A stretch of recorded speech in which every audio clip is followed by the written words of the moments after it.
Recebendo a visita da nossa neuropsicóloga Marileia Marques aqui hoje no programa, vamos falar sobre a doença chamada narcisismo. Hoje estamos aqui para esse tema, que aliás está sendo um tema muito abordado também nas redes sociais e é um prazer recebê-la para a gente falar sobre isso. O prazer é meu, Vera, de novo. Então vamos lá, vamos começar. O que eu penso que é interessante a gente abordar, né? Primeiro, a teoria para entender o que é um transtorno, né? Um transtorno de personalidade. Na psiquiatria, a gente usa o manual do DSM para fazer esse registro, essa modulação para dar um diagnóstico, né? Então, existe transtorno de humor, existe transtorno, né, neurodegenerativo, que são as doenças de demências, né? São transtornos de aprendizagem e o transtorno de personalidade. Tá? Então, o que a gente vai entrar aqui é um dos transtornos de personalidade. E o que vem de encontro com o transtorno de personalidade narcisista? Né? O que é a personalidade? É uma forma de viver. Certo. É um jeito que a gente tem de interpretar a vida, de decodificar nossas informações. A gente processa, decodifica e executa, né, a nossa funcionalidade de acordo com aquilo que a gente crê, nossas bases, nossos fundamentos. E o transtorno de personalidade narcisista, ele vem de encontro com essa disfuncionalidade com relação à personalidade. Então, existe um padrão de comportamento que é esperado, está dentro de um contexto social adequado e o narcisista, ele vem de encontro com uma curva que foge ao que a gente chama de padrão de normalidade dentro do comportamento. E entre as questões, ele realmente pensa mais em si? Ele tem mesmo um olhar interno? Sim, aí as características, né? Ele tem um excesso de grandiosidade. Os pensamentos do narcisista, ele vem de encontro com essa questão de um ego inflado. A origem da palavra narcisista, ele vem da mitologia grega, né? Que é aquele narciso que vai de encontro com a imagem, se vê no rio e se apaixona e morre. Por ele mesmo. Por ele mesmo. Então, é isso. Um ego extremamente inflado, né? Com uma dificuldade de empatia, ou seja, de se colocar no lugar do outro. Isso acaba trazendo prejuízos com relação à tomada de decisões, porque como é que você vai tomar uma decisão assertiva dentro de um contexto social, se você tem um fundamento cerebral, a gente chama de uma criança reativa. O cérebro do narcisista é como se fosse uma criança reativa, né? Quando você é criança, você não tem essa capacidade de se colocar no lugar do outro, né? O mundo gira em torno do próprio umbigo e com o tempo vai fazendo essa cisão. Okay. Percebe? Olha que lindo. No narcisista, ele não faz essa cisão. Ele mantém. Ele mantém e tudo vai sendo potencializado. Aí vem um agravante, Vera, que é bem interessante a gente, né, explorar sobre esse tema. A gente vive numa sociedade onde as características narcisistas, elas são valorizadas, não é? Porque a gente tem o ego. Uma pessoa que tem um ego inflado, uma pessoa que tem uma segurança, né, que sabe se posicionar, que sabe se impor. Ela não ganha? Verdade. Nas últimas décadas, realmente, isso do eu mesmo e Irene foi muito aprofundado no ser humano. Não era assim, nem sempre foi assim. Mas nas últimas décadas, essa condição do eu tem que ser bom para mim, ok? Eu preciso ser feliz, meu filho, o que importa é que você seja feliz. Gente, isso é um erro tremendo que a gente pode dizer para outra pessoa. Perfeito. Porque, na verdade, a gente tem que viver para auxiliar a felicidade do outro, né? Que é o parâmetro que a gente tem de viver em sociedade, né? Que é o equilíbrio que a gente fala. Ser bom para o outro. Fazer para o próximo, servir. Fazer para o próximo, atender ao próximo. Isso. Porque senão, por natureza, a gente já é meio egoísta. Né? Ainda assim, com esse transtorno narcisista, olha a complicação nos relacionamentos. Agora, me parece que, pelo que você está falando, não pode ser tanta gente narcisista assim, a ponto do que a gente está vendo em diversos endereços, né? Aí existe uns têm um transtorno e outros são características. Ou mal educados mesmo, problemáticos, ensinados errado. Porque tem isso. Eu, como mãe, digo, a gente ensina errado muitas coisas, sim. Exatamente. A estatística diz, né, a população diz que em média de 4 a 6% da população que tem o transtorno de personalidade. De 4 a 6% da população, gente. De 4 a 6% de 100%. Não pode ser essa maioria aí que nós estamos vendo? Exatamente, mas é isso, Vera. É aí que vem o pulo do gato que eu costumo deixar, que vale a pena essa reflexão. Né? A gente está vivendo uma sociedade que potencializa potencializa características narcisistas, né? Então, isso acaba trazendo esses prejuízos no relacionamento. Então, nem todo relacionamento, por exemplo, tóxico, a pessoa é narcisista, correto? Correto. Nem todo relacionamento que vem dessa disfuncionalidade tem um transtorno por trás, né? Tem um problema por trás. Então, tem uma dificuldade de relacionamento, tem uma dificuldade no meu temperamento, tem qualquer tipo de dificuldade social.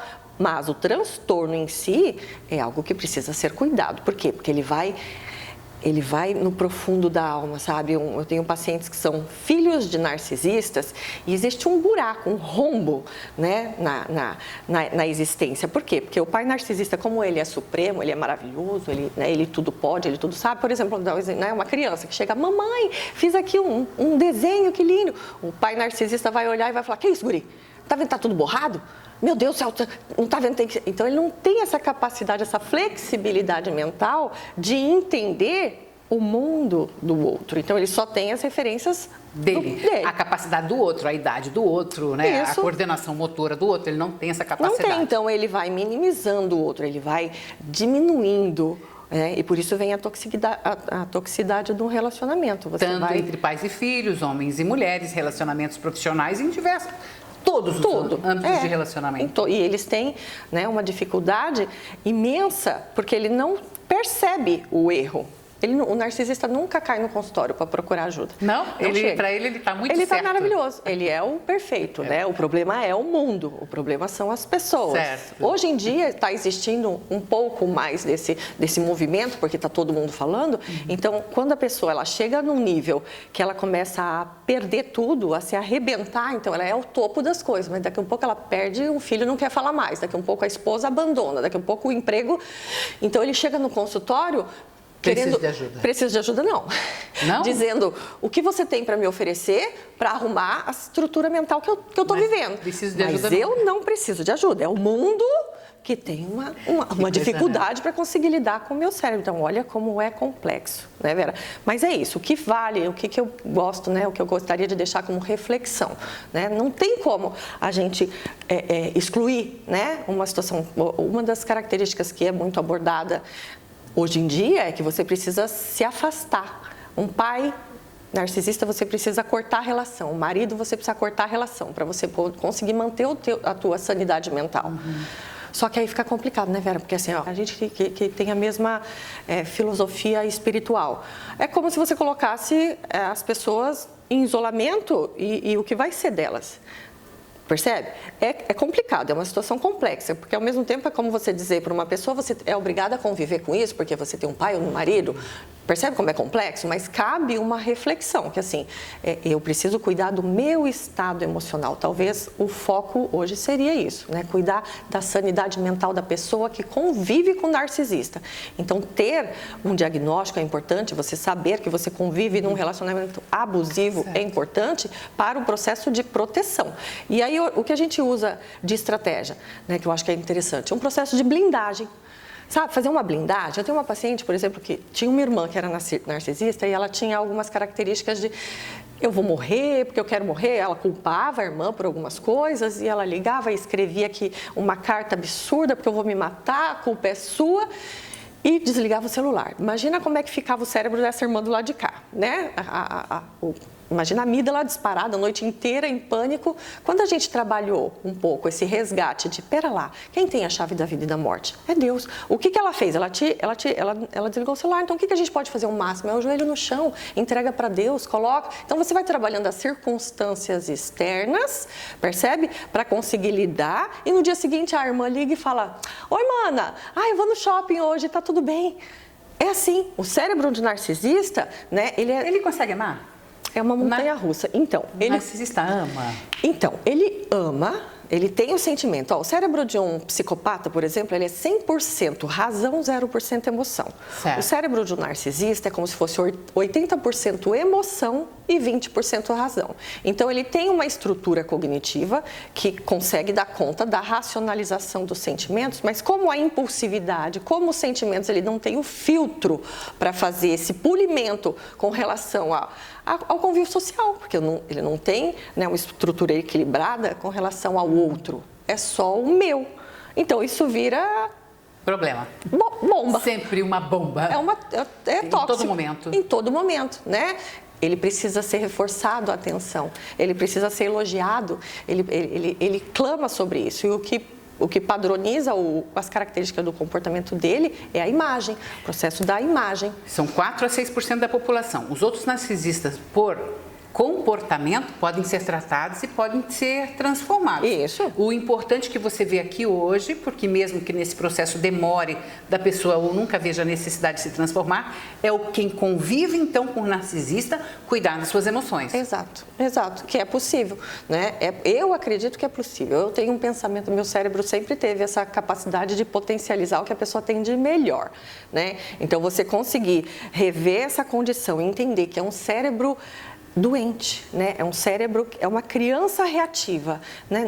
Não é contra mim, não é para mim. A pessoa não está me atacando, não importa o que você faça, você nunca vai estar à altura do que a pessoa espera.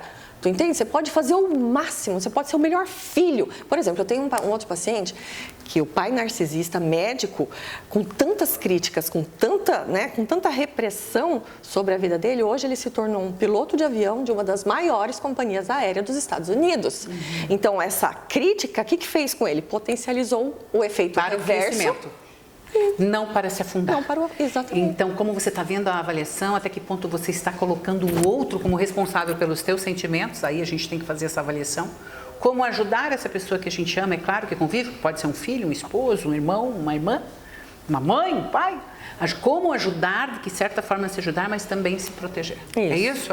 Eu penso assim, não é ajudar o outro. Você não consegue. Você não consegue, entendeu? É aceitar os fatos como eles são, né? Tá. Eu tenho um transtorno, a pessoa que tem o transtorno de personalidade narcisista, ela é uma pessoa que tem um cérebro doente, não tem cura, não tem como melhorar, não tem recursos que vai fazer ela se tornar uma pessoa menos pesada, menos tóxica, não tem. É aceitar os fatos como eles são. Mas os que têm as características, sim. Sim, né? O que não é transtorno, sim. Mas, para eu conviver com isso, eu preciso conseguir lidar com as minhas dores e fazer essa cisão, fazer essa blindagem, né? Se está muito machucado, o primeiro passo que a gente sugere no processo terapêutico é um afastamento. Mas aí você trata as feridas, você cura as dores, você vai e você prepara a pessoa para o convívio. Certo. Você vai preparando ela para um convívio diário, aonde ela vai sair machucada de novo, vai sair ferida de novo. Mas aquela ferida ela já conhece, sabe assim? Chega em casa, toma um banho, respira fundo aquelas dores, o problema não é meu e segue, né? O que não dá é pra gente entrar nesse contexto que hoje em dia a gente ouve, que o narcisista não tem cura, não tem o que fazer, né? A gente precisa evitar. E eu me preocupo, né? Eu realmente me preocupo. E a pessoa se render a esse transtorno. Não, você não tem o transtorno, então não pegue isso pra si. Uhum. Se transforme. Já que não consegue, a transformação do outro não está sendo possível, tem a sua transformação. E a gente é autorresponsável. Exatamente. Não é porque o outro disse, porque o outro falou, porque o outro fez. Também a gente é autorresponsável. E sim, Deus resolve, Deus cura, Deus transforma, Deus liberta. Aí com Deus é tudo. É tudo possível. Com Deus é tudo. O que nós temos na inteligência humana é se poupar. É o equilíbrio emocional, né? A minha sanidade mental. Quem quiser maiores informações com a nossa amiga Marileia Marques, ela que é a nossa neuropsicóloga, pode e deve seguir nas redes sociais, né? Isso, né? Isso, prazer recebê-la, tá? Obrigada, Andera. E até uma próxima. Lembrando que muito mais com Marileia Marques no programa Vera Toledo você vai ter em outras edições também, seguindo as redes com dicas poderosas. Aliás, tem acompanhado, viu? Várias informações. Tempo do break, a gente vai e volta rapidinho.